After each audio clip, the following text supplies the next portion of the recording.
5 വർഷ സ്കോളർഷിപ്പിന് October 31 വരെ അപേക്ഷിക്കാം. Higher secondary പരീക്ഷയിലെ മികവിൻ്റെ അടിസ്ഥാനത്തിൽ കോളേജ് അല്ലെങ്കിൽ സർവകലാശാല വിദ്യാർത്ഥികൾക്ക് സെൻട്രൽ സെക്ടർ സ്കോളർഷിപ്പിന് ഇപ്പോൾ അപേക്ഷിക്കാം.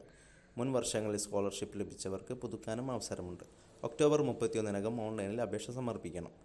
ഹയർ സെക്കൻഡറി അല്ലെങ്കിൽ VHSE ബോർഡുകൾ 2025 നടത്തിയ 12ാം ക്ലാസ് പരീക്ഷയിൽ 80% മുകളിൽ മാർക്ക് നേടി ഏതെങ്കിലും റെഗുലർ ബിരുദ പ്രോഗ്രാമിന് ചേർന്നവർക്കാണ് ഈ സ്കോളർഷിപ്പിന് അർഹത. പ്രായം 18-നും 25-നും ഇടയിലായിരിക്കണം. കുടുംബ വാർഷിക വരുമാനം 4.5 ലക്ഷം രൂപയിൽ കവിയരുത്. കറസ്പോണ്ടൻസ് അല്ലെങ്കിൽ ഡിസ്റ്റൻസ് അല്ലെങ്കിൽ ഡിപ്ലോമ കോഴ്സുകാർക്കും മറ്റേതെങ്കിലും സ്കോളർഷിപ്പ് ലഭിക്കുന്നവർക്കും അർഹതയില്ല. ആകെ സ്കോളർഷിപ്പിൻ്റെ 50% പെൺകുട്ടികൾക്കും 15% SC വിഭാഗത്തിനും 7.5% ST വിഭാഗത്തിനും 27% OBC വിഭാഗത്തിനും സംവരണം ചെയ്തിട്ടുണ്ട്. 5% ഭിന്നശേഷിക്കാർക്കും നീക്കിവെച്ചിട്ടുണ്ട്. ബിരുദതലം മുതൽ പരമാവധി 5 വർഷത്തേക്കാണ് സ്കോളർഷിപ്പ് അനുവദിക്കുന്നത്. പ്രൊഫഷണൽ കോഴ്സുകൾക്കും ഈ സ്കോളർഷിപ്പ് ലഭിക്കുന്നതാണ്.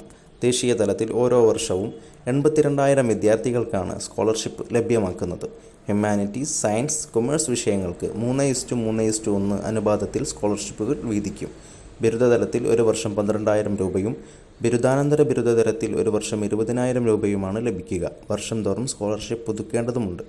വാർഷിക പരീക്ഷയിൽ 50% മാർക്കും 75% ഹാജറുമുള്ളവർക്ക് മാത്രമേ പുതുക്കാനാവൂ. വിദ്യാർത്ഥിയുടെ പേരിൽ ദേശസാൽകൃത അല്ലെങ്കിൽ ഷെഡ്യൂൾഡ് ബാങ്കിൽ ആധാർ ലിങ്ക് ചെയ്ത സേവിംഗ് ബാങ്ക് അക്കൗണ്ട് വേണം. സ്കോളർഷിപ്പ് തുക ഈ അക്കൗണ്ടിലേക്ക് നേരിട്ട് ക്രെഡിറ്റ് ആകും. കൂടുതൽ വിവരങ്ങൾക്ക് scholarships.gov.in എന്ന വെബ്സൈറ്റ് സന്ദർശിക്കാവുന്നതാണ്. Thank you for watching.